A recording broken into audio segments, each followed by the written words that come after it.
How to become a novelist. Didn't we already do this already? We're gonna do it again, this time indie style. Come on, let's get away. Hey, hey, hey, hey, hey, hey, hey. Let us get away, let us get away, let us get away. Hey, let's get away. Hey, hey, yeah, hey, what? Hey, let us get away, let us get away, let us. Hi guys, welcome back to Write Romantic, where I talk about everything romantic, especially writing. Today I want to talk about how to become a novelist. And like I said, we did do this, but now we're going to do it indie style. If you don't know me, I am JJ McAvoy. I am a best-selling novelist, and you can see some of my work behind me, both my actual books and posters.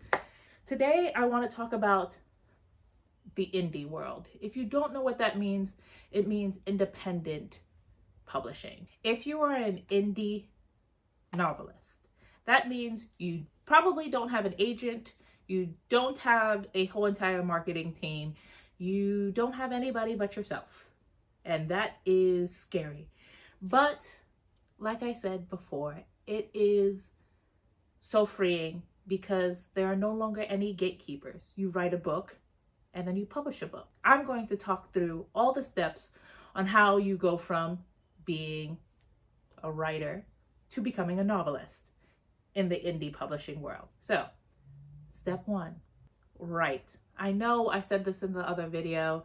Yes, I know it seems like a duh. Everybody should know you have to write to become a novelist.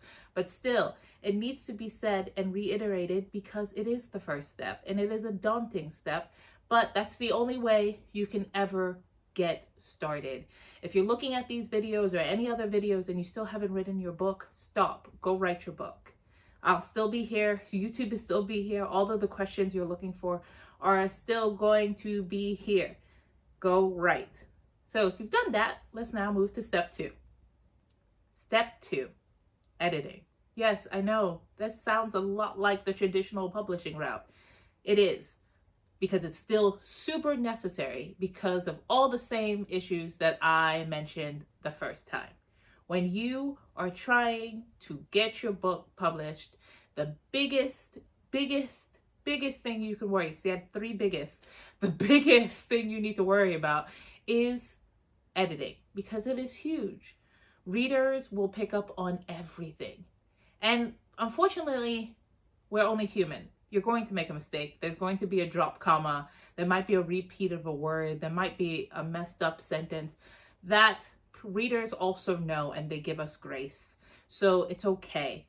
But if your whole entire book is littered with mistakes, Amazon now lets you return books, or people are just gonna bash on how badly the editing is. I know, I've been there. It hurts, especially because it's not about the story. An editing issue is something that you can fix. You just need a good editor. So invest in a good editor. Sometimes editors are also human. They drop things, but believe me, the better and longer you spend on your editing, the happier you will be on the back end. So editing. Invest in it. Take your time with it. Love it and hate it. Cry through it. Persevere. You can do it. I promise you, you can do it. On to step three. Step three, you've edited.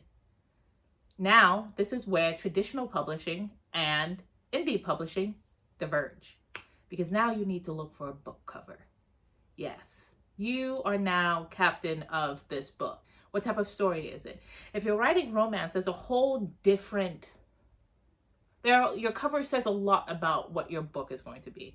If you have just a guy on it, it can just be a steamy romance. Or you could have a girl on it and it still could be steamy, but it's more so from the girl's perspective of the story. This is not set in stone. Sometimes a girl's on the cover and the book is told in the perspective of a guy. But it's just giving the readers an idea of what they're getting into. We always say we don't judge a book by a cover. That's a lie. Everyone judges a book by their cover. Even I do. I especially do. If a cover is pretty, we're going to stop to look at it. If we stop to look at it, we're going to wonder about it. And if we wonder about it, we might buy it. Covers are important. There are very few people that can just put a blank cover on their book and sell it. If you are a first-time writer, that's not going to work for you. There might be a slim minority of people that have gotten it done, but for the most part, you need a really good cover. And you can do this either by having a pre-designed cover.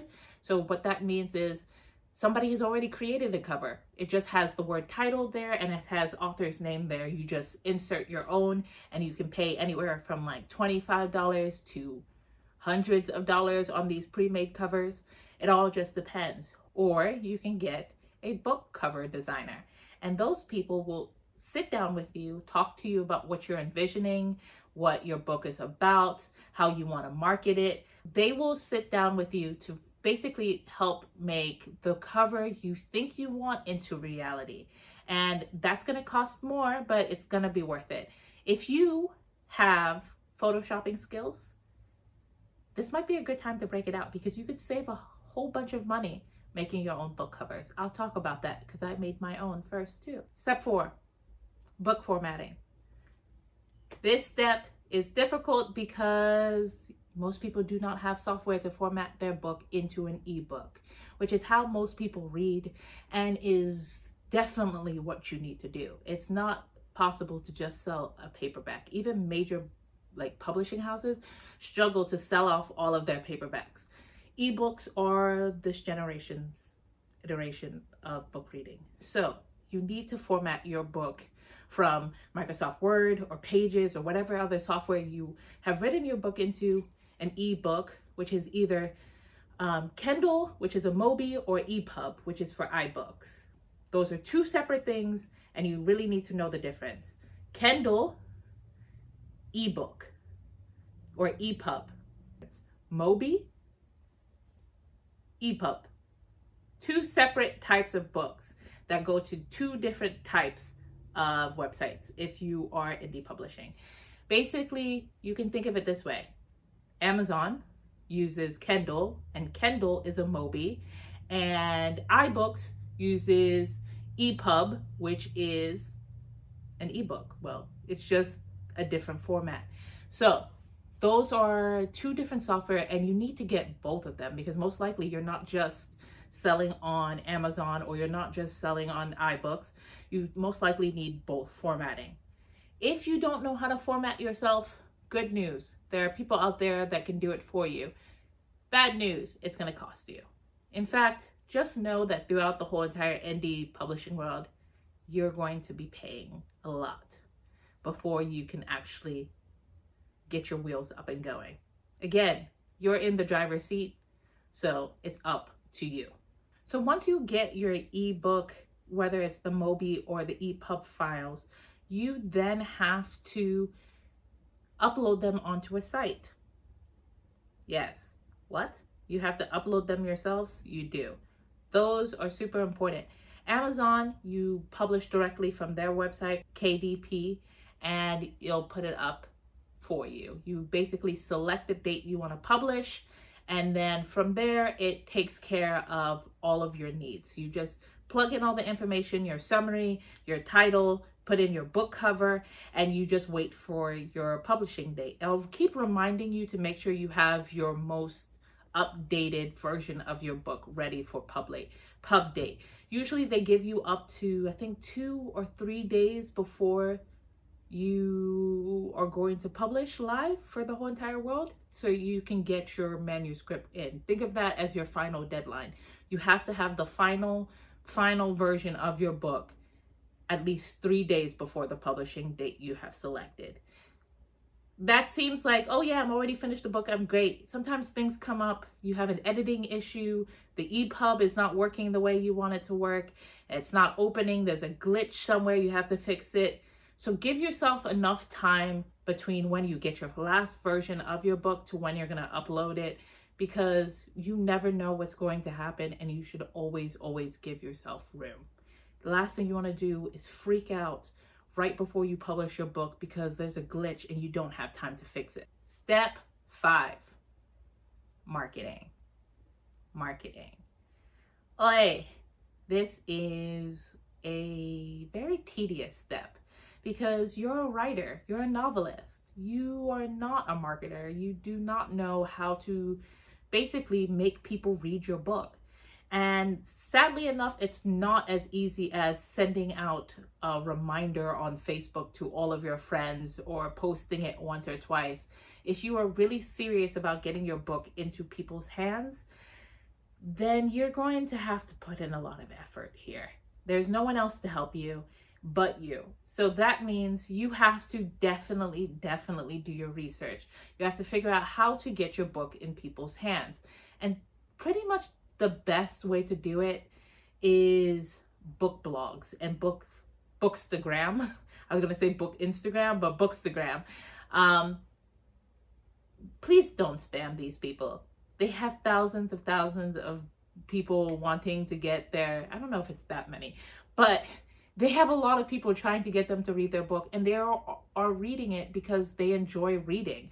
If you try to force your book on them, it takes away their love for the book, or it might take away their experience. They're not doing this to get paid. They're doing it because they genuinely love reading, and people are reading them because they genuinely love reading also.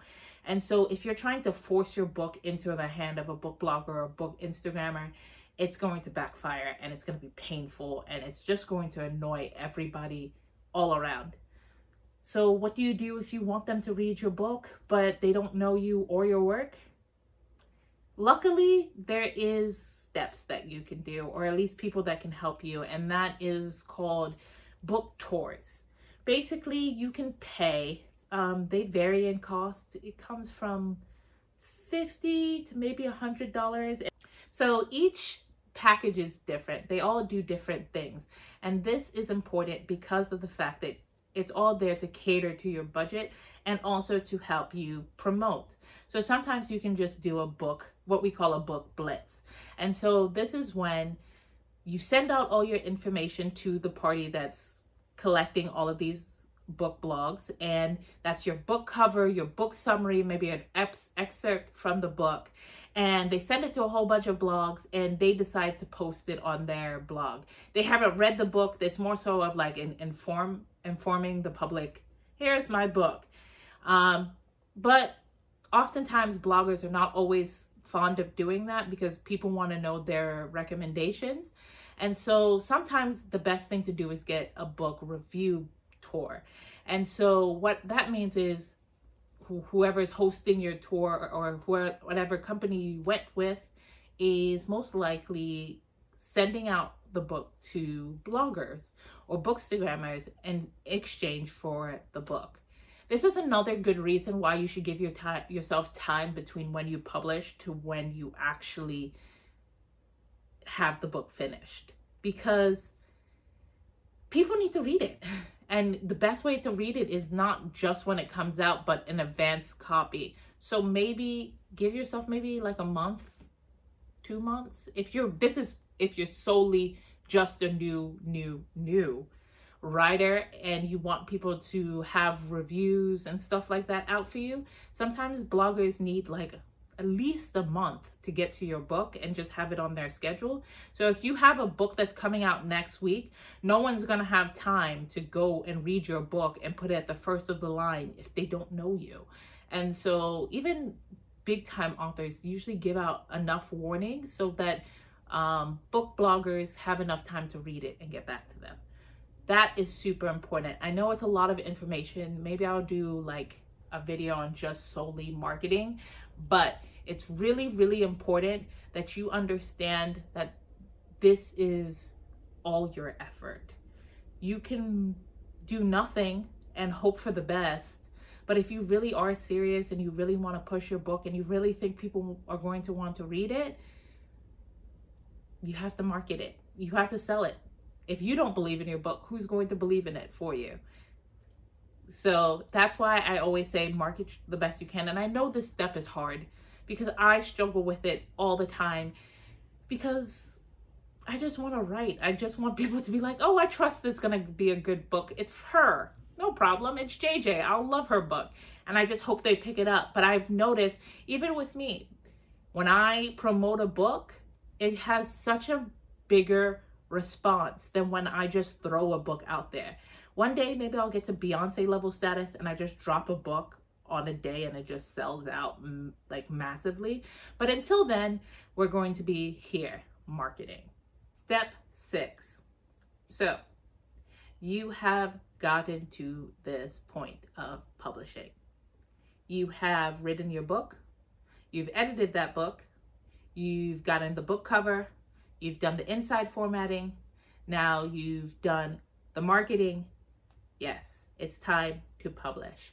And it seems like it's only one extra step from when you did traditional publishing, but all the steps in between from 1 to 5 take a long time if you are new.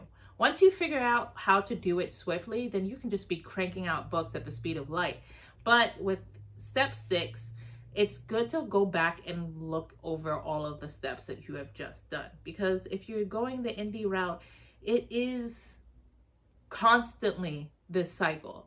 You are always going to be doing everything I just said. Because again, you are your own machine.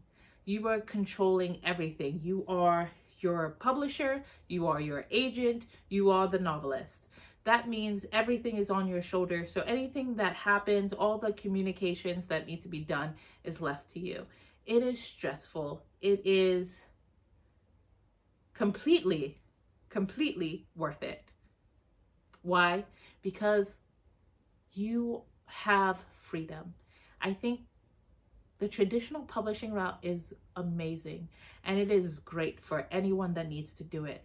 But if you have been knocking your head against the wood, going to agents, going to publishers, getting anyone to read your book for you and none of them are interested, and you still want to publish your book, please publish it. Why? Because of the fact that not everybody knows what they're talking about. Like these publishers that might be like, oh, that book isn't great. They don't know for sure. They are just making a guess. And sometimes they're wrong. Many times they have been wrong. It is super discouraging when someone doesn't like your work. It's super discouraging when publishers and agents don't want to support you. It hurts. But that doesn't mean that they are right. And that doesn't mean your book is not good. And that doesn't mean no one will read your stuff. You might take a fall, and sometimes your first book isn't as well received as you want it to be. But if you keep writing and you keep writing, you're only just going to get better at it. I know authors whose first, second, and third book bombed, and then all of a sudden their fourth book was a New York Times bestseller. People just don't know about your book, and therefore when you start promoting it, even with all the promoting and everything you're doing it, some people still don't know you exist. Even I, who's been in writing for like 6 years, 7 years now, people have no clue who I am. And that's okay. We are going to get there eventually. And so that definitely means you have to keep writing, even if no one reads. I have had books bomb on me, and it sucks. But if you keep going and you keep writing, you're only going to get better. So don't give up. Even if all of this process seems daunting and you don't understand how to do any of the things I said, I probably am going to break down these steps into like individual videos and go super in depth in them and show you exactly how to do it. But I just wanted you to get an overall idea of how it is you go about indie publishing. It is a lot of work, but it is rewarding.